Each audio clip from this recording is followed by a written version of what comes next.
है जो पहला हाफ है, फर्स्ट हाफ इस श्लोक का, शस्त्र अनुशस्त्र में क्षार प्रधान होता है, अंडरलाइन कर लीजिए। चौथा श्लोक देखिए, चौथे श्लोक में कह रहा है तत्र क्षणात् क्षणाद्वा क्षारा, कि दूषित मांस आदि के क्षरण काटने से अथवा त्वचा मांस आदि का क्षण हिंसन करने से ये क्षार कहलाता है। तो ये निरुक्ति होती है कि क्षणात् क्षणाद्वा क्षारा, क्षरण करता है, काटता है, इसलिए इसको क्षार कहते हैं। पांचवें श्लोक में कह रहा है नाना औषधि समवायात त्रिदोषग्न शुक्लत्वात् सौम्य, मतलब यह क्षार अनेक औषधियों के संयोग से बनता है, अंडरलाइन करिए, अनेक औषधियों के, नाना औषधि समवायात, अनेक औषधियों के समवाय से बनता है। त्रिदोषग्न, जैसे कि ऊपर बताया ये त्रिदोष नाशक है। शुक्लत्वात् सौम्य, वर्ण में शुक्ल है, सॉरी वर्ण में श्वेत है, शुक्ल है और सौम्य है। ठीक है, अब देखिए यहाँ नीचे क्यों बना के लिखा है, क्षार में गुण, दोनों गुण होते हैं, सौम्य आग्नेय, अंडरलाइन कर लीजिए, इसको लिख लीजिए, रट लीजिए, अभी आगे बता दूंगा। यहाँ सौम्य गुण बताया है, अभी आग्नेय भी बता दूंगा। तो क्षार में सौम्य गुण भी होता है, आग्नेय गुण भी होता है, अभी आगे बता रहा हूं। किंतु सौम्य, हिंदी में देखते हैं, किंतु सौम्य स्वभाव का होते हुए भी इसकी दहन पचन धारण की शक्ति विद्यमान है। तो अंडरलाइन कर लीजिए कि इसमें, क्योंकि ये क्षार आग्नेय औषधियों के द्वारा बनने से रस में कटु, वीर्य में उष्ण, देखिए वीर्य में उष्ण है, रस में क्या है कटु, वीर्य में क्या है उष्ण, गुणों में तीक्ष्ण, व्रण शोधक आदि का पाचक, गुल्म का विलायक, दुष्ट व्रणों का शोधक, शुद्ध व्रणों का रोपण, रक्त अतिस्राव हो रहा है तो उसका स्तंभक, ठीक है, कफ कुष्ठ विष मेद वृद्धि का नाशक, और इसके अधिक मात्रा से सेवन करने पे पुंसत्व का नाश होता है, अंडरलाइन कर लीजिए। चरक ने विमर्श में कहा ही है कि क्षारा पुंसत्व घृणा नाम श्रेष्ठ, क्षार जो होता है पुंसत्व को बहुत जल्दी हरता है। छठा श्लोक में देखो कह रहा है प्रतिसारणी और पानीय भेद से दो प्रकार का होता है। तो क्षार के भेद कितने हुए, दो भेद, प्रतिसारणी भेद और पानीय भेद। प्रतिसारणी मतलब जो केवल एक्सटर्नल यूज के लिए यूज, पानीय मतलब जैसे पानी पी लेते हैं ना, ऐसे पानी मतलब जो इंटरनल यूज के लिए यूज, पानी मतलब जिसको हम इंटरनल प्रयोग में ले सकते हैं। तो वही फर्क है कि इनमें प्रतिसारणीय क्षार का प्रयोग कुष्ठ, किटिप, दद्रुमंडल, किलास, भगंदर, अर्बुदर्श, देखिए बाकी जितनी भी डिजीज हैं सारी क्या है, स्किन डिसऑर्डर्स हैं, लेकिन भगंदर अंडरलाइन करिए, अर्बुद, अर्श, कृमि, विष, बाकी देखिए 7 मुख रोग हैं, अंडरलाइन कर लीजिएगा, 7 मुख रोग अंडरलाइन करिएगा, पूछता है। 3 प्रकार की रोहिणी, और 4 कौन कौन से, उपजीवा, अधिजीवा और उपकुश, दंत वैदर्भ, उपजीवा, अधिजीवा, उपकुश, दंत वैदर्भ, तो और 3 प्रकार के रोहिणी, ये 7 मुख रोग हैं जिनका क्षार का प्रयोग होता है। 8वां श्लोक देखिए कह रहा है पानीय क्षार का प्रयोग, देखो कहां कह रहा है कि गर्वेश, गर्वेश गुल्म, उदर रोग, अग्निसंग, अजीर्ण, अरोचक, अनाह, शर्करा, अस्मरी, अंडरलाइन करिए, अस्मरी, आभ्यंतर विद्रदी, आभ्यंतर विद्रदी, अंडरलाइन करिए, आभ्यंतर विद्रदी, क्योंकि बाह्य विद्रदी में क्या कहा जाएगा, बाह्य विद्रदी में प्रतिसारणी क्षार का प्रयोग। एक बार बीएचयू ने क्वेश्चन बनाया और पूछा विद्रदी में किस क्षार का प्रयोग किया जाता है, और हालांकि ये क्वेश्चन डिस्प्यूट है, लेकिन उन्होंने अपना क्वेश्चन निकाला और अपना आंसर माना बोथ, पानी प्रतिसारणी बोथ। क्यों, क्योंकि बाह्य विद्रदी में प्रतिसारणी क्षार और आभ्यंतर विद्रदी में पानी क्षार, और उन्होंने विद्रदी पूछ लिया तो दोनों लगा दिया आंसर। ठीक है, तो आपको थोड़ा, हालांकि डिस्प्यूट वाले क्वेश्चन है ये बाद में कैंसिल हो जाते हैं, लोग नहीं रखते हैं, लेकिन फिर भी अगर ऐसा आए तो थोड़ा दिमाग खोल के क्वेश्चन करेंगे। अब मैंने आपको बता दिया तो आपको खोलने की जरूरत नहीं है, आप केवल एक पॉइंट लिख लीजिए कि अगर प्लेन विद्रदी पूछता है, केवल विद्रदी पूछता है, तो केवल आपको क्या करना है, विद्रदी में बोथ लगाना है। पानी क्षार का प्रयोग मैंने आपको बता दिया, ठीक है। अब कुछ पॉइंट हैं उसको लिखिए, अपनी किताब के ऊपर लिखिए या जो नोट्स बनाया था उसमें लिखिए कि अर्श, क्रमी और विष में, अर्श, क्रमी और विष में दोनों क्षार का प्रयोग करते हैं, प्रतिसारणी और पानीय दोनों क्षार का। फिर देखिए गर्विष में पानीय क्षार, गर विष में पानीय क्षार, और अगर विष पूछे तो दोनों, अगर विष पूछे तो दोनों, और गर विष अगर पूछे तो क्या लिखेंगे,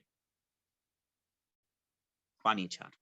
ठीक है, भागंदर और अर्बुद में प्रतिसारणीय क्षार, लेकिन अर्स पूछे तो दोनों क्षार, यही फर्क है बस।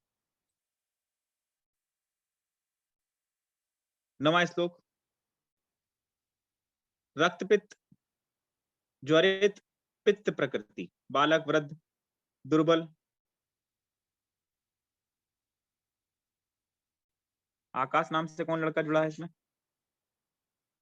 बेटा ये हरकतें मत करो जो कर रहे हो स्क्रीन पर, अदरवाइज ब्लॉक कर दिए जाओगे। ओके, 9वें नंबर पे श्लोक है, रक्त पित्त ज्वरित और पित्त प्रकृति, बाकी बालक वृद्ध दुर्बल भ्रद भ्रम मद मूर्छा और तिमिर। तो अंडरलाइन करिए, रक्त पित्त ज्वरित पित्त प्रकृति और तिमिर में पानी क्षार अहितकारी है। मतलब क्यों ये ऐसा कह दिया गया है कि क्षार भी देखिए उष्ण, वीर में उष्ण है, रस में कटु है।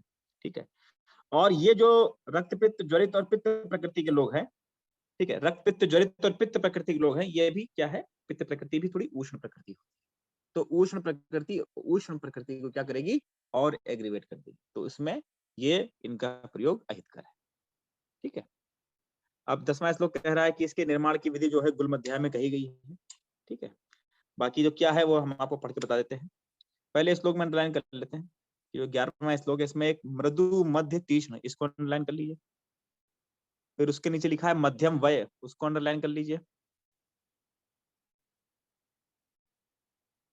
फिर उसके नीचे लिखा है सुधा शर्करा प्रक्षिप्त तिल नाल आदि पयत, इसको अंडरलाइन कर लीजिए। और मुस्क कमा कमदी, इसको अंडरलाइन कर लीजिए। इसको अंडरलाइन कर लीजिए। अब देखते हैं, पढ़ते हैं क्या है कि प्रतिसारणीय क्षार भी 3 तरह का होता है। ये जो प्रतिसारणीय क्षार बताया, पहले क्षार 2 टाइप का, प्रतिसारणीय और पानीय। अब जो प्रतिसारणीय जो लगाने वाला क्षार है, ये 3 प्रकार का है, मृदु मध्य और तीक्ष्ण। क्या है, मृदु मध्य और तीक्ष्ण। मृदु मध्य और तीक्ष्ण। इस क्षार को बनाने की इच्छा करने वाला वैद्य शरद ऋतु में उत्तम दिन जानकर, अंडरलाइन करिए, बेस्ट ऋतु फॉर क्षार formation is Sharad Ritu, underline कर लीजिए, शरद ऋतु। पवित्र होकर उपवास कर गिरी पर्वत के सानू शिखरों पर जाके शीत वर्षा ये सब दुनिया भर का लिखा है। मध्यम आयु के, अंडरलाइन करिए, कैसा पौधा उखाड़ना है, मध्यम आयु का, मध्यम आयु का। शरद ऋतु इज द बेस्ट फॉर क्षार प्रिपरेशन, पहला तो ये पॉइंट। दूसरा मध्यम वायु, मध्यम आयु। ठीक है, मध्यम आयु क्यों, क्योंकि देखो ब्रेकर में लिखा है आपूर्ण रसवीर, उसमें क्या होता है, आपूर्ण रसवीर होता है। बहुत बड़े काले फूले वाले मुस्कों को मंत्र आदि से प्रथम दिन आमंत्रित करके दूसरे दिन उखाड़ना है, अंडरलाइन करिए। पहले दिन जाना है, मंत्र मंत्र पढ़ने हैं वहां पे, और दूसरे दिन उखाड़ना है, अंडरलाइन करिए। ठीक है, दूसरे दिन उखाड़ना है, और फिर उखाड़ के और फिर जला जलू देना है। अग्नि के स्वांग शीत होने पर मौके की भस्म पृथक कर किसी इकट्ठी कर लेनी चाहिए। चूना और शर्करा को अलग अलग कर लें। ठीक है, ये बताया है कि राख वाख अलग कर लो, चूना अलग कर लो, बताया उन्होंने। तो दूसरे दिन उखाड़ना, ये अंडरलाइन कर लीजिए। 12वां श्लोक देखिए, 12वें श्लोक में देखिए, पहले श्लोक अंडरलाइन करिए कि गुंजाश चतुष्ट कोशातकी, चतुष्ट कोशातकी, तो यहाँ कोशातकी के 4 भेदों का वर्णन इन्होंने किया है। ठीक है, कोशातकी के 4 भेदों का वर्णन किया है, ये एक बार पूछा गया है, अच्छे में अंडरलाइन कर लीजिए। कोशातकी के कितने भेदों का वर्णन किया है सुश्रुत ने, 4 भेदों का वर्णन किया है। ठीक है, अब ये बता रहे हैं बहुत सारे प्लांट है, किन किन का आप क्षार बना सकते हैं। तो इस उपयोग विधि के कूड़ा पलास, कूड़ा मतलब कुटज, पलास, अश्वकर्ण, पारिभद्र, विभीतक, आरगव, तिलवक, ठीक है, आक मतलब अर्क, स्नूही, अपामार्ग, पाटला। ठीक है, तो ये सब इतने देखिए बहुत सारे प्लांट हैं कि किस किस का आप क्षार बना सकते हैं। तो ये इतना कोई कठिन क्वेश्चन नहीं है, आप लिख सकते हैं कि किसका क्षार बना सकते हैं, किसका नहीं बना सकते। कोसातकी अंडरलाइन कर लीजिए, 4 भेदों वाली कोसातकी का भी क्षार बना सकते हैं। ठीक है, तो इसमें ये अब तक कोई क्वेश्चन ऐसा कोई फ्रेम हुआ नहीं, लेकिन अगर होगा तो आप बना सकते हैं कि किस किस का क्षार बना सकते हैं, आप देख सकते हैं, एक बार पढ़ेंगे तो आपको आ जाएगा। 13वां श्लोक देखिए, तत्क्षार द्रोणम उदकम द्रोणम तथा क्षार द्रोणम उदकम द्रोणम षड्भिर लोड्य मूत्रैर्वा मूत्रैर्वा। इसका मतलब क्या है? इसका मतलब आप जानने से पहले ऊपर एक पॉइंट देखिए लिखा है, अपने किताब में लिख लीजिए और फिर हम एक गाना देते हैं आपको। सुश्रुत एंड यादव जी 1:6, सारंगधर 1:4, रस तरंगणी 1:8। अंडरलाइन करिए इसको, अंडरलाइन करिए तीनों कि सुश्रुत और यादव जी ने 1:6 बताया है, सारंगधर 1:4, रस तरंगणी 1:8। इसको अंडरलाइन करिए, लिखिए। लिख लिया सबने? लिख लिया सबने?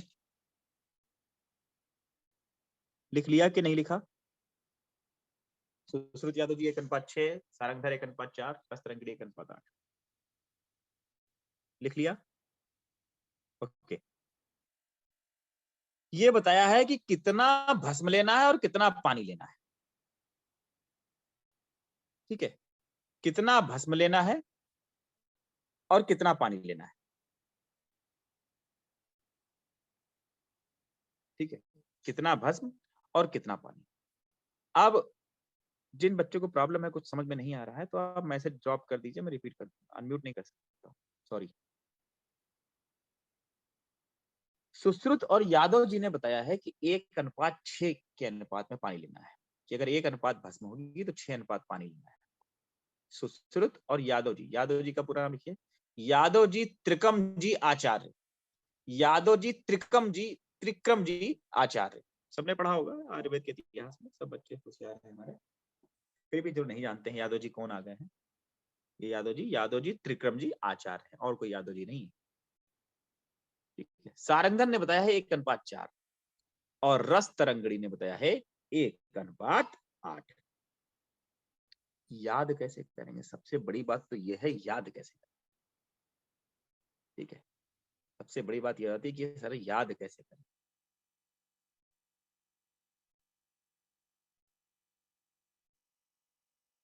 तो कुछ कोड दे देते हैं आपको याद करने का, सबसे बढ़िया तरीका वही होता है कि 4 सार मतलब सारंगधर का सार ले लो, 4 का 4 ले लो, तो सारंगधर 4। 4 सार छार मतलब छार में सारंगधर ने 4 बनाया था, मतलब छार इज इक्वल टू सार इज इक्वल टू 4। इंग्लिश में अगर हम बोलना चाहें तो छार KSHAR, 4CHAR, और क्या बचा? 4 छार और सार SHAR, सार। सारंगधर का सार, छार का छार और 4 का 4। इस छार में सारंगधर ने 1:4 बताया था। ठीक है, सारंगधर का याद हो गया। बचा कौन?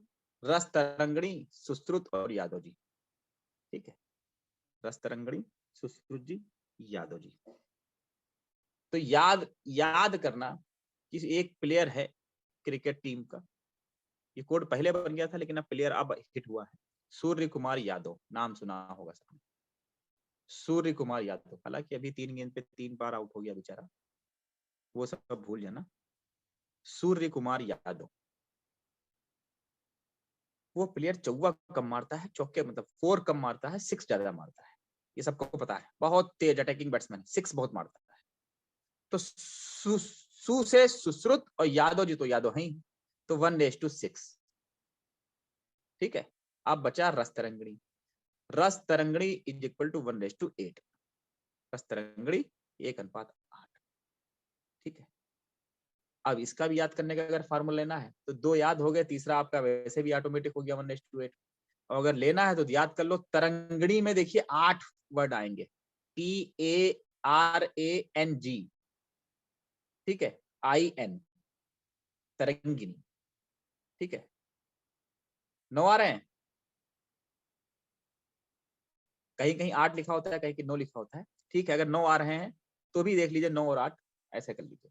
ठीक है, तो तरंगिनी, ठीक है, तरंगिणी ऐसे अगर कर लीजिए, रस तरंगिणी, और अदरवाइज सार, चार, छार और सूर्य कुमार यादव 1:6, 6 ज्यादा मारता है, तो आप ऐसे निकाल लेंगे रस तरंगिणी जो बचा 1:8। ठीक है, और तरंगिणी में 9 या 8 वर्ड आ रहे हैं, देख लीजिएगा, कहीं कहीं 8 लिखा होता है, कहीं कहीं 9 लिखा होता है। तरंगिणी में किसी में ए एब्सेंट कर देते हैं, ठीक ना। एक किताब मैंने पढ़ी थी तो वहां देखा था, उसमें ए साइलेंट कर दिया था, ए हटा दिया था, तरंगिणी ऐसे करके लिखा था, तो उससे ले सकते हैं। अदरवाइज 9 और 8 आ रहा है तो 1:9 तो किसी ने कहा ही नहीं था, 1:8 कहा था, ये याद करें। ठीक है, वैसे सुश्रुत, यादव जी और सारंग ये तीन तो बहुत पूछता है, रस तरंगिणी का नहीं पूछता है। ठीक है, इन्हीं तीनों में कंफ्यूजन होता है, तो मैंने आपको बता दिया है।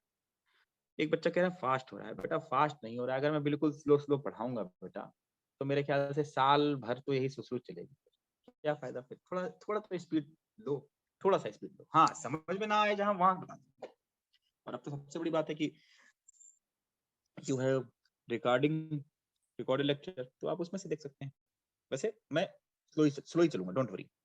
तो कह रहे हैं इस तरह जलाने के बाद बनी उक्त भस्म को क्षार 1 द्रोण लेना है और 6 द्रोण पानी लेना है। देखिए 1:6, ब्रैकेट में देखिए 4 आढ़क लिखा है, 4 आढ़क को काट दीजिए, 4 आढ़क काट दीजिए, ये गलत लिख दिया है। 4 आढ़क, 1 द्रोण क्षार और 6 द्रोण पानी, क्योंकि सुश्रुत पढ़ रहे हैं तो उन्होंने 1:6 कहा था।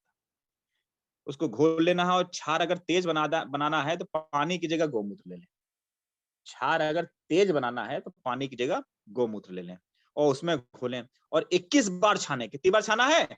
21 बार छानना है।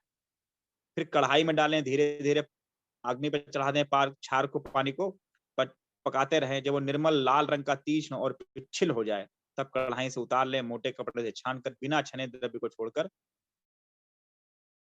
ठीक है, ये बता रहे हैं कैसे क्या करना है।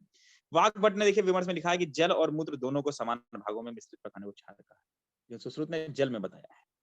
ठीक है, लेकिन कहा है अगर तेज बनाना है, तीक्ष्ण बनाना है क्षार, तो क्या करना है, हमें गोमूत्र लेना है। ठीक है, 14 नंबर श्लोक, 14 नंबर श्लोक वो इंपॉर्टेंट है। उसमें एक लाइन है, कौन सा पात्र लेना है क्षार बनाने के लिए? लौह पात्र लेना है। फिर कट शर्करा, भस्म शर्करा, क्षीरपाक, शंख की नाभि ने आग में लाल कर लो और फिर लौह पात्र में रखे क्षारोदक में बिछा दो और उसी जल से पीस दो। 2 द्रोण शेष रहे क्षारोदक के लिए, 8 पल संग नाभि, इतना मतलब लेते हैं। तो ये बता रहे हैं प्रक्षेप डालना है 1:64 के अनुपात में, बस ये अंडरलाइन कर लीजिए। ठीक है, और वह ना अधिक गाढ़ा रहे ना अधिक पतला रहे, बता रहे हैं कि कैसा रहना चाहिए। फिर लास्ट में देखिए लिखा है यह मध्यम क्षार का विधान है। यदि इसी प्रकार शंख नाभि को 8 पल प्रतिवाप डालें, ठीक है, तो उसे मृदु क्षार कहना चाहिए, उसका नाम संव्यूहम है। तो अंडरलाइन करिए, अंडरलाइन करिए कि मृदु क्षार इज इक्वल टू संव्यूहिम। मृदु क्षार इज आल्सो कॉल्ड एज संव्यूहिम। और देखिए 15वें श्लोक की लास्ट में लिखा है कि सुक्ति प्रमाण डाल दें। ये दुनिया भर के कट शर्करा बताया है, प्रक्षेप द्रव बता रहे हैं कि अगर सुक्ति प्रमाण में डाल दें तो कट शर्करादि प्रतिवाप के साथ दंतवादी दंती द्रव्य का प्रतिवाप कर पचाया जाता है, उसे तीक्ष्ण क्षार कहते हैं। उसका दूसरा नाम पाक्य है। तो अंडरलाइन करिए कि जो ये प्रतिसारणीय क्षार बन रहा था, जो 3 टाइप का था, मृदु, मध्य और तीक्ष्ण। इसमें मृदु का जो अनादर नेम है संव्यूहिम और तीक्ष्ण का दूसरा नाम है पाक्य। अंडरलाइन कर लीजिए, बस यही बताना, बाकी कोई स्टोरी हमको नहीं बतानी। क्षार कैसे बनता है, कैसे कैसे बनाते हैं, सबको पता है, और जिसको नहीं पता है वो एक बार स्टोरी पढ़ लेना। ये काम की बातें हमें केवल देखनी है। तीक्ष्ण क्षार इज आल्सो कॉल्ड एज पाक्य, मृदु क्षार इज आल्सो कॉल्ड एज संव्यूहिम। 16वां नंबर श्लोक छोड़ दीजिए, 17वां नंबर श्लोक देखते हैं कि जिस क्षार का बल क्षीण हो गया हो, अधिक समय तक पड़ा रहने से हिमाहीन औषधि के कारण मृत्यु बना हो, उसमें रोग नाशक तीक्ष्ण शक्ति लाने के लिए पुनः क्षार डालकर पाक करना चाहिए। ये बता रहे हैं कि क्षार ज्यादा दिन का हो गया तो क्या करें, फिर से पानी डाल को फिर से पाक करे, बता रहे हैं। ठीक है, अपनी बातें हैं, इसमें कोई दिक्कत नहीं है। 18वां श्लोक अंडरलाइन करिए, नाव अति तीक्ष्णो ना मृदु शुक्लो श्लक्षणो अथा पिच्छिला अविस्यन्दी शिवा शीघ्रो क्षारो यष्ट गुणा स्मृता। क्या मतलब है? पहला तो मतलब ये है कि क्षार के सुश्रुत ने 8 गुण बताए, अंडरलाइन करिए। पहला मतलब ये कि सुश्रुत ने गुण कितने बताए हैं क्षार के? 8। ऊपर देखिए लिखा है चरक और वाग्भट ने 10-10 गुण बताए। पहला बात तो ये लिखिए। दूसरा बात, ना अति तीक्ष्ण हो, ना अधिक मृदु हो, शुक्ल हो, श्लक्षण हो, पिच्छिल हो, अविस्यंदी हो। शिव, शिव मतलब क्या होता है? सौम्य। शीघ्र मतलब शीघ्र प्रभावकारी। ऐसे 8 गुण बताए हैं। अब पूछता है इसमें से कौन सा गुण नहीं है। तो एक तो अविस्यंदी को अंडरलाइन करिए, एक पिच्छिल को अंडरलाइन करिए, बाकी सब निकाल लोगे। अति तीक्ष्ण, अति मृदु, ठीक है, शुक्ल, लक्षण, ये सब निकाल लोगे। पिच्छिल और अविस्यंदी को अंडरलाइन करिए। अविस्यंदी तो बहुत पूछा गया है, तो अविस्यंदी गुण है, याद रखिएगा, दोष नहीं है अविस्यंदी। ब्रैकेट में लिखा है विशद, absent, मतलब विशद गुण नहीं है, अंडरलाइन करिएगा। विशद गुण नहीं है, अंडरलाइन करिएगा। अविस्यंदी गुण है और विशद गुण नहीं है, ये अंडरलाइन कर लीजिए। बहुत बार पूछा गया है बेटा, बच्चे बहुत कंफ्यूज होते हैं, ठीक है। हम भी जब स्टडी कर रहे थे तब हम भी बहुत कंफ्यूज हो रहे थे, इसलिए हमने सीधे डायरेक्ट क्वेश्चन को ही लिख दिया आंसर में यहाँ पे, कि विशद गुण नहीं है और अविस्यंदी गुण है क्षार का, ठीक है। 19वें नंबर पे देखिए श्लोक लिखा है, उस श्लोक में क्षार के दोष लिखे हैं। क्षार के कुल दोष, संख्या तो नहीं बताई, लेकिन गिनेंगे तो 9 आएंगे। तो सुश्रुत ने क्षार के 9 दोष बताए हैं, वाग्भट ने 10 गुण 10 ही दोष बताए। अंडरलाइन करिएगा। अति मार्दव, अति स्वेद, अधिक उष्ण, अधिक तीक्ष्ण, अधिक पिच्छिल, अधिक फैलने वाला, सांद्र, अपक्व, हीन द्रव्यता। तो बता रहे हैं कि ये क्षार के 9 गुण होते हैं, सॉरी 9 दोष होते हैं। तो नाम देख लीजिए, इसमें इतना टफ नहीं है। 20वां श्लोक बड़ा इंपॉर्टेंट श्लोक है, इसकी हिंदी बहुत इंपॉर्टेंट है। क्या कह रहा है कि 100 तक गिनो। अगर आप जला रहे हो, क्षार कहीं लगा रहे हो, तो 100 तक गिनो। पहले घड़ी वाली तो थी नहीं, ना स्टॉप वॉच थी, ना मोबाइल थे, ना स्मार्ट वॉच थी, ठीक है, कुछ तो था नहीं, ठीक है। तो कैसे गिनते थे कि गिनती को बना दिया मार्कर कि आप 100 तक का गिने, क्षार लगाएं और 100 तक का गिने। अगर 100 तक लगाने पर एरंडाल में पहले लगाएं और 100 तक का जलें। अगर एरंडाल जलाने वाला तीक्ष्ण अगर है, ठीक है, तो बहुत जल्दी 100 गिनते तक अगर गिन रहा है, जल रहा है, तो तीक्ष्ण हो गया। 100 से पहले ही जल जा रहा है, अति तीक्ष्ण हो गया। 100 के बाद ना जल पा रहा है, तो अति मृदु हो गया। तो इन्होंने मार्कर बना लिया कि एरंडाल में लगाओ और देखो जलता है कि नहीं जलता है। 100 तक जलता है तो क्या है? तीक्ष्ण है, सही है। 100 से पहले ही जल जा रहा है, मतलब पहले ही जला दे रहा है, तो अति तीक्ष्ण हो गया। और 100 के बाद भी नहीं जला पा रहा, तो अति मृदु हो गया। बस ये याद कर रहा है, और कुछ नहीं। फिर लास्ट लाइन जो है, इसमें बता रहे हैं अगर वात दुष्ट स्थान है, मतलब जो स्थान अगर वात से दूषित है तो लेखन करना है, पित्त से दूषित है तो घर्षण करना है, और कफ से दूषित है तो प्रच्छान करना है। किससे? क्षार से, ठीक है। क्षार से क्या करना है? लेखन, घर्षण और प्रच्छान करना है, ठीक है। मतलब जो क्षार कर्म योग्य रुग्ण स्थान का सम्यक निरीक्षण करना है, उस स्थान को दोषानुसार वाद स्थान पर लेखन करना है, पित्त पर घर्षण करना है और कफ पर प्रच्छान क्रिया करना है, ठीक है, करके सलाका से क्षार का अवसरण करना है। मतलब क्षार लगाने से पहले क्या करना है, ठीक है। तो वात जो दुष्ट स्थान है वहां लेखन करना है। अब लेखन शस्त्र से भी कर सकते हैं, मतलब लेखन करना है, शस्त्र से ही करेंगे, जाहिर सी बात है। पित्त स्थान अगर दूषित है तो घर्षण करना है, कफ स्थान दूषित है तो प्रच्छान करना है। अंडरलाइन करिए, लिखिए, 500 बार कम से कम ये क्वेश्चन पूछा जा चुका है विभिन्न प्रकार के टेस्ट सीरीज में, विभिन्न प्रकार के एग्जाम में, विभिन्न प्रकार के मेडिकल ऑफिसर एग्जाम में, विभिन्न प्रकार की पीजी में।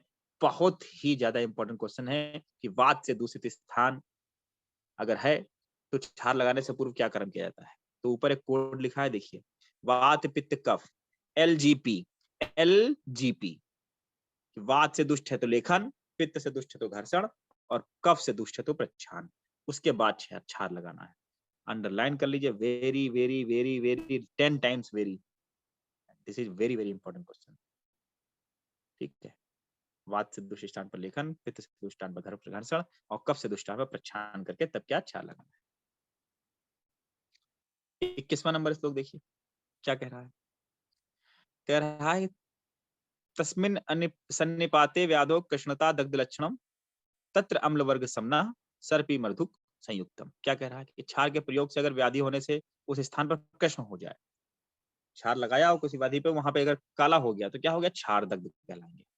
उसके पश्चात क्या करना है? उसमें स्ववीरक, तुशोधक, धान्य अम्ल, कांजी यानी अम्ल वर्गों के द्रव्यों में घृत और मिलोठी का चूर्ण मिलाने से जलन और पीड़ा शांत हो जाती है। अगर क्षार से जल गए हो तो जाहिर सी बात है, क्षार से जल गए तो अम्ल लगाओगे, बेस से जले हो तो एसिड लगाओगे वहां पे। ठीक है, तो ऐसा बता रहे हैं ये। 22वां श्लोक इतना इंपॉर्टेंट नहीं है। 23वां श्लोक देखो कि अम्ल कांजी के बीज उसके तल भाग में अवच्छेद किए हैं तिल में लोठी समान भागों में मिलाकर, कि जो व्रण बन जाता है वहां पर, जो व्रण बन जाता है उस पर तिल का कल्क और मुलेठी का घृत इसका लगाने से व्रण का रोपण हो जाता है। अंडरलाइन कर लीजिए, तिल कल्क और मधु यष्टि जो घृत है उसको बताने से व्रण का रोपण बताया है। 24, 25, 26, 27, 24, 25, 26, 27 इस श्लोक में देखिए 25 में अम्ल वर्जान रसान क्षारे सर्वानेव विभाजित, क्षार में अम्ल वर्ग अम्ल रस को छोड़कर बाकी सारे रस छोड़कर क्षार में सारे रस होते हैं। 26 कह रहा है कटु भूयिष्ठो लवण अनुरस, कटु रस प्रधान होता है, लवण रस अनुरस होता है। कटु रस प्रधान होता है और लवण रस अल्प मात्रा मतलब अप्रधान स्थिति में होता है, ये कह रहे हैं। अम्लेन सा संयुक्ता सा तीक्ष्णो लवण का, कि जब तीक्ष्ण लवण रस अम्ल रस के साथ मिलता है तब तीक्ष्ण भाव को त्याग कर अत्यंत मधुर भाव को प्राप्त होता है। और कॉमन सेंस की बात है कि क्षार में अगर अम्ल का गुण होगा तो वो क्षार नहीं होगा। ठीक है, क्षार में अम्ल गुण अगर होगा तो वो क्षार नहीं होगा, तो इसलिए क्षार में सारे रस तो इसमें कोई डाउट है ही नहीं कि if a base has alkali in nature then it is not called as base। अगर क्षार में अम्लीय गुण है तो वो क्षार नहीं है। ठीक है, अगर बैट्समैन बल्ला नहीं पकड़ रहा है, हॉकी पकड़ रहा है, तो इट मींस वो हॉकी प्लेयर है, बैट्समैन नहीं। जो लड़का मूवी देख रहा है, पढ़ाई नहीं कर रहा है, तो इट मींस वो मूवी देख रहा है, वो पढ़ाई नहीं कर रहा है, इसमें सिलेक्शन नहीं होगा उसका। तो वही क्षार वाला आगे, क्षार में अम्ल गुण तो हो ही नहीं सकता है। और बच्चे इतना गलत करते हैं इस क्वेश्चन को, तो हंसी आती है कि क्षार में कौन सा रस नहीं है, मधुर अम्ल लवण कटु तिक्त कसाय, तो कहते हैं कटु नहीं है कि लवण नहीं है, क्या नहीं है। साफ साफ यार, क्षार में अम्ल कैसे हो सकता है? अगर क्षार में अम्ल होगा तो इसका मतलब क्षार नहीं होगा। जब ये पूछा जाएगा ना, या इसलिए अभी तो आपको लग रहा होगा अरे सर क्या बता रहे हैं सर, ये क्या कि कोई कौन इसको कौन बच्चा गलत करता होगा। अभी मैं आपको 4-5 चीजें दूंगा कि इसमें ये रस नहीं होता है, इसमें ये रस नहीं होता है, इसमें ये रस नहीं होता है, हरितकी में ये रस नहीं होता है, ठीक है, रसोन में ये रस नहीं होता है, आमलकी में ये नहीं होता है। ठीक है, अभी बताऊंगा मैं आपको। आपका दिमाग इतना कंफ्यूज हो जाएगा कि यार किसमें कौन सा रस नहीं होता है, क्या सर बता गए हैं। तो अंडरलाइन कर लीजिए, एक चीज तो मैं आपको रटाई दे रहा हूं कि क्षार में अम्ल रस नहीं होता है। अंडरलाइन ट्रिक भी बता दी है कि अगर क्षार में अम्ल होगा तो वो क्षार नहीं होगा। ठीक है, तो ऐसे याद कर लीजिएगा, क्षार में अम्ल रस नहीं होता है। ठीक, पहली बात तो ये। अब क्षार के अतिरिक्त ऐसा कौन है जिसमें अम्ल रस नहीं होता है? तो ऊपर देखिए लिखा है क्षार और रसोन मतलब लहसुन, उसमें भी अम्ल रस नहीं होता है, बाकी सारे रस होते हैं। कि क्षार और रसोन में अम्ल रस को छोड़कर बाकी सब रस होते हैं। ठीक है, तो ये 2 पॉइंट याद कर लीजिएगा। आप सुश्रुत तो कह रहे हैं क्षार में कटु रस प्रधान होता है और लवण रस अप्रधान होता है। डल्लड़ाए बोले ना आपके जमाने में होता होगा, हमारे जमाने में उल्टा होता है। बोले क्या? बोले डल्लड़ ने कहा कि क्षार में कटु रस अप्रधान होता है और लवण प्रधान होता है, बस उसका विपरीत बता दिया। तो ठीक है, हो सकता है उनका क्षार ज्यादा कटु बना हो, सुश्रुत जी ने तगड़ा बनाया हो, तो उन्होंने कहा कटु ज्यादा है लवण कम है। डल्लड़ आए भाई, उनने कहा ऐसा है, टीकाकार थे, उनने बनाया। बोले नहीं यार, ये तो उल्टा बता के लग रहा है, उनको जुकाम उकाम होगा, जीभ सही होगी नहीं, बता गए हैं। आप थे क्या काटे, हम अपने मत देते हैं कि कटु अप्रधान होता है और लवण प्रधान होता है। तो ये तो वही बात है कि आपने पनीर बनाई, किसी को शाही पनीर पसंद थी तो उसने मीठी कर दी, किसी को स्पाइसी पसंद थी तो उसने मिर्चा तेज कर दिया। आपने जब अपने जमाने में खाई मीठी वाली तो कहा वो तो मीठी पनीर होती है, दूसरे वाले ने स्पाइसी खाई, बोले स्पाइसी होती है। हम भैया दोनों का मान लेते हैं कि क्षार में लवण इन्होंने कह दिया है प्रधान है और उन्होंने कह दिया है कटु प्रधान है। ठीक है, एक प्रधान याद कर लो, उसके बाद दूसरा अप्रधान हो जाएगा, ऐसी ही बात है, लड़ाई की कोई बात नहीं है, दोनों पे क्वेश्चन आता है। ओके, हिंदी पढ़ लीजिएगा, उसमें ऐसा कुछ नहीं है, जो बता दिया वही सब है। 28 नंबर श्लोक देखते हैं। तत्र सम्यक दग्धे विकारोपशमो लाघवन अनष्ट, अंडरलाइन करिए कि सम्यक दग्ध का लक्षण क्या है। सम्यक दग्ध अगर हो जाए तो विकार उपशमन हो जाता है, लघुता आ जाती है और आश्राव मतलब श्राव का बहना बंद हो जाता है। ये क्षार दग्ध का लक्षण है, अंडरलाइन करिएगा। अभी क्षार दग्ध का लक्षण आएगा, अग्नि दग्ध का लक्षण आएगा, ठीक है, सम्यक लक्षण बहुत पूछा जाएगा, तो ये क्षार का है, अंडरलाइन करिएगा। अनष्ट श्राव से पकड़िएगा, लाघव विकारोपशमन। हीन दग्ध अगर होगा तो ज्यादा मात्रा हो जाएगी, क्या, तोद कंडू जाडिन्यता व्याधि वृद्धिश्च। तोद हो जाएगा, कंडू हो जाएगी, व्याधि वृद्धि हो जाएगी अगर हीन दग्ध हुआ है। और अति दग्ध होगा तो दहा पाक राग, दहा पाक राग, श्रावम अंग मर्दम क्लम पिपासा मूर्छा स्यू मरणम वाह, मतलब मरण तक हो सकता है अगर अति दग्ध हो गया। ठीक है, तो ये देख लीजिएगा, तीनों के अति दग्ध, हीन दग्ध, सम्यक दग्ध के लक्षण है, अंडरलाइन करिएगा, देख लीजिएगा। ठीक है, अथ न इति क्षार कृत्य तद्यता दुर्बल बाल स्थविर भीरु सर्वांग शून्य उदरो रक्त पित्त गर्भड़ी ऋतुमती, अंडरलाइन करिएगा, ऋतुमती, प्रवृद्ध, ज्वरी प्रमेही रुच छत क्षीण तृष्णा मूर्छा, क्लीव्य, अंडरलाइन करिएगा, क्लीव्य, उपवृत्तो उदवृत्तो फलयोनि। तो ये बता रहे हैं कि किनमें क्षार का प्रयोग नहीं करना है, क्षार कर्म। तो बता रहे, देखो जिनको शोथ हो, सर्वांग शून्य लिखा था ना, जिनको शोथ हो, उदर रोगी, रक्त पित्त, गर्भड़ी, ऋतुमती मतलब रजस्वला स्त्री, अंडरलाइन करिएगा, ऋतुमती, ऋतुमती गर्भड़ी, ज्वर जिसका बढ़ा हो, प्रमेही, उराछित, उराछत क्षीण, ठीक है, तृष्णा मूर्छा, नपुंसक, क्लीब, क्यों, क्योंकि क्षार पहले से ही पुंसक अंगना नाम करता है, क्लीब, ठीक है, जिस स्त्री की फल योनि यानी गर्भाशय का ऊपर का नीचे का भाग भ्रंश हो गया, मतलब जिसका क्या हो गया, यूट्रस प्रोलैप्स हो गया, तो उसमें भी क्षार का प्रयोग नहीं करना है। वाग्भट ने और बता दिया कि हृदय रोगी, तिमिर रोगी, रुचि ज्वर में भी नहीं कर सकते हैं, पांडु रोगों में भी नहीं कर सकते हैं, ठीक है, और जिनका विरेचन किया गया है उनमें भी क्षार प्रयोग, तो ये वाग्भट का एक्स्ट्रा पॉइंट लिख लीजिएगा।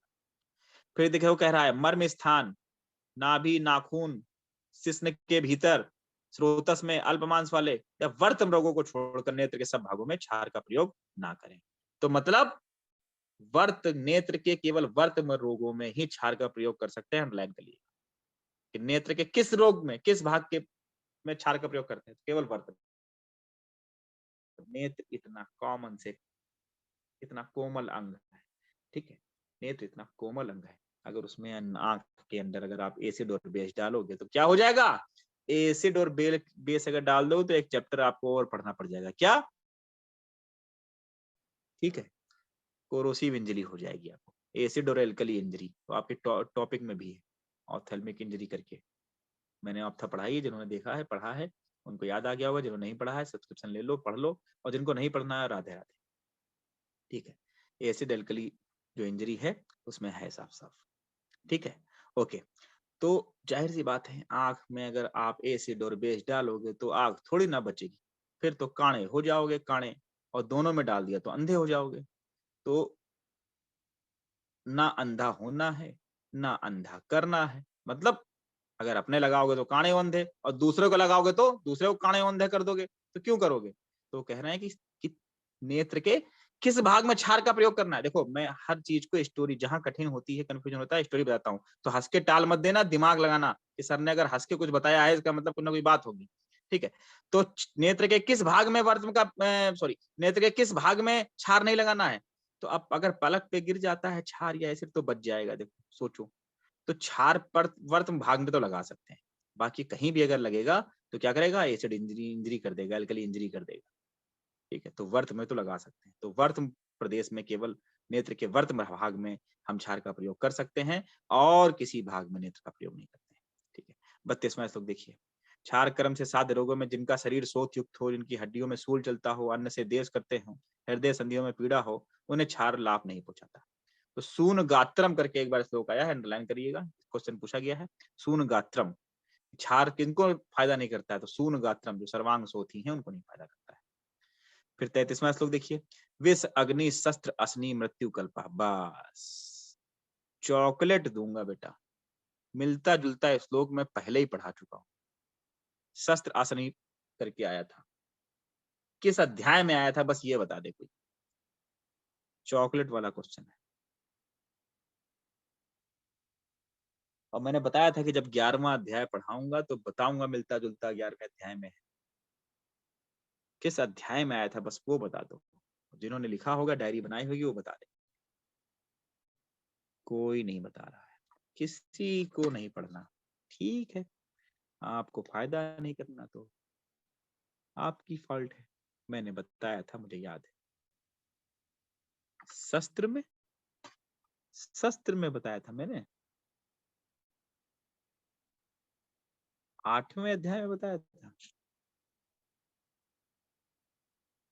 8वें में बताया था बेटा। एक बच्चे ने बताया है 8वें अध्याय में। क्या ये बच्चा सही बोल रहा है? एक कह रहा है अग्रोफाणी में, ये अग्रोफाणी बता रहा है दूसरा बच्चा। 2 बच्चों ने मैसेज किया है। एक कह रहा है 2 में, मतलब सेकंड में।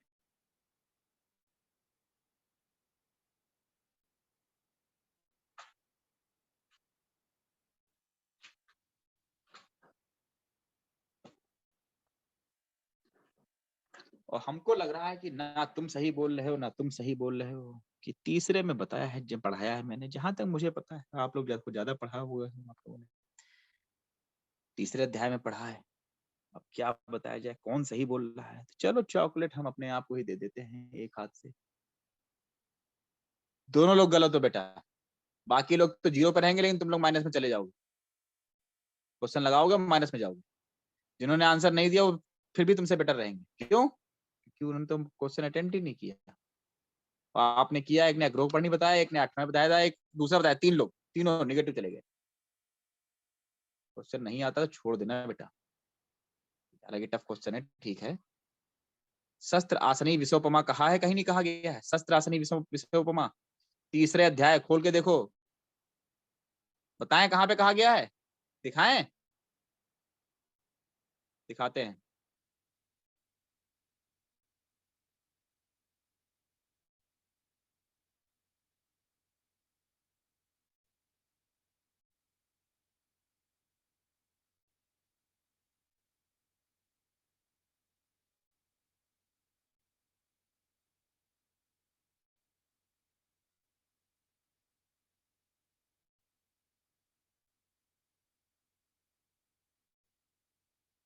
दिख रहा है बच्चों?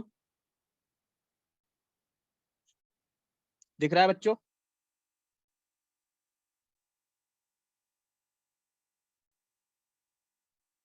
ऊपर क्या लिखा है? मिलता जुलता विष अग्नि शस्त्र असनी मृत्यु कल्पा। ठीक है, यहाँ क्या लिखा है? शस्त्र आसनी विषोपमा। बेटा पढ़ लो, ऐसे काम नहीं चलेगा। हमने तो पढ़ा दिया है, आप लोग आंसर भी नहीं कर रहे हो, आंसर कर रहे हो तो गलत कर रहे हो। मेरी फॉल्ट नहीं है, मैंने बहुत मस्त उम्मीद से पढ़ाया है, बहुत मेहनत से पढ़ाया है। ठीक है, हाँ 2 चैप्टर खत्म करने वाला था, लेकिन एक ही खत्म होगा। बच्चे बोल रहे हैं स्लो पढ़ाओ। ठीक है, तो कम से कम अगर हम स्लो पढ़ा रहे हैं तो आप उसको थोड़ा रिस्पॉन्स करिए। विष अग्नि शस्त्र असनी मृत्यु कल्पा क्या कह रहे हैं कि स्वल्प बुद्धि वाले, कम पढ़े, शास्त्र पढ़े वैद्य अगर युक्त हुआ क्षार विष अग्नि शस्त्र और वज्र के समान मृत्यु करने वाला होता है, कि वही क्षार जब बुद्धिमान चिकित्सक द्वारा होता है तो सही कर देता है और शीघ्र ही भयंकर रोगों को नष्ट कर देता है। फिर एक जगह क्वेश्चन आया था कि रस तरंगड़ी के अनुसार क्षार की मात्रा क्या है, एक बार एनआईए में पूछा गया था। तो देखिए लिखा है साफ साफ आंसर आपको, कि रस तरंगड़ी के अनुसार क्षार की मात्रा 2 से 8 रत्ती होती है। 2 से 8 रत्ती होती है, अंडरलाइन करिए। ठीक है, फिर ऊपर देखिए लिखा है कि क्षार की अर्स में सामान्य मात्रा 100 मात्रा तक। क्षार कब तक लगाना है अर्स में? 100 मात्रा तक। लेकिन नासार्स और कर्णार्स में 50 मात्रा तक लगाना है। ये जब हम पढ़ाएंगे ना आपको नासार्स कर्णार्स, जब जब वहां अर्स पढ़ाएंगे तो बता देंगे, लेकिन अभी आपको फिर भी बता दिया कि क्षार की अर्स में सामान्य मात्रा 100 मात्रा है। और अगर नासार्स और कर्णार्स अगर पूछा जाएगा इन पे जोड़ देके, तो आप 50 मात्रा लगाएंगे। ठीक है, अंडरलाइन करिएगा। 12वां अध्याय अग्निकर्म अध्याय पढ़ाएं कि छोड़ दें आज? पढ़ाएं कि छोड़ दें बेटा? बोलो। कल? एक बच्चा कह रहा है कल, सब बच्चे कह रहे हैं कल। ओहो, एक दिन में एक ही चैप्टर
ओके, तो 12वां अध्याय अग्निकर्म अध्याय शुरू करें बेटा कि कल पढ़ाएं, बताओ। रिवाइज में कल आपको नोट शेयर कर दूंगा, ठीक है, नोट शेयर करूंगा तो फिर वो पढ़ाऊंगा मैं आपको, तो रिवाइज ऑटोमेटिक आपका हो जाएगा, ठीक है, ऑटोमेटिक हो जाएगा। अगर अग्निकर्म पढ़ना है तो बताओ, नहीं पढ़ना तो आज थोड़ा हम भी बिजी हैं, धीमे धीमे पढ़ना है तो बताओ। अगर अग्निकर्म पढ़ना है तो 15 मिनट का समय है, थोड़ा बहुत कवर कर देंगे कल। चलो अच्छा, कल पढ़ लेते हैं। चंदना केबी जी का कहना है कि कल पढ़ते हैं, चलो कल पढ़ते हैं। तो आज गुड न्यूज रह गई थी एक, सुना दे कि ना सुनाए? नहीं सुननी, चलो कोई नहीं।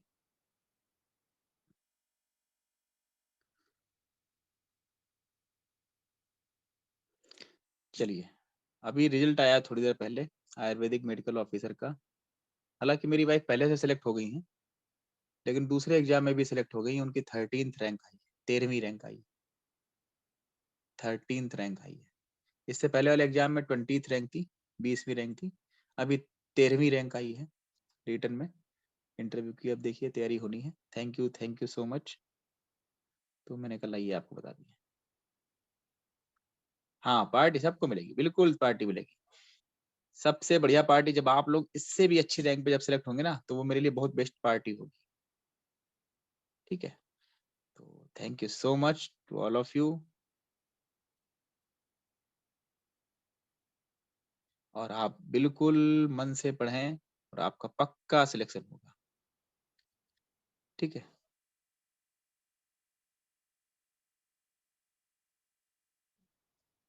ठीक है, तो मन लगा के पढ़िए, और thank you so much. Okay sir, this is my first class. कोई क्वेरी हो तो बता दो आज की क्लास में। हाँ, तो थर्ड प्राप्त से अगर आप कर रहे हैं तो आप बहुत बढ़िया, बिल्कुल सही टाइम पे सर चल रहे हैं। और आपने फर्स्ट क्लास ली है, इससे पहले जो बैक की जो क्लास है बेटा प्रीतम, वो आप देख लीजिए, रिकॉर्डेड लेक्चर पढ़े हैं उस पे ऐप पर, तो आप देख लीजिए। जिन बच्चों ने फीस नहीं जमा की है वो फीस के बारे में देख ले, ठीक है। और क्योंकि वो मैनेजमेंट शायद ब्लॉक कर देगा, देखो मेरे को तो भाई मैनेजमेंट का जैसा ऑर्डर होता है तो वो मैं देखता हूँ। और ये हो जाएगा, फिर कुछ दिनों में हम रसशास्त्र शुरू करने वाले हैं।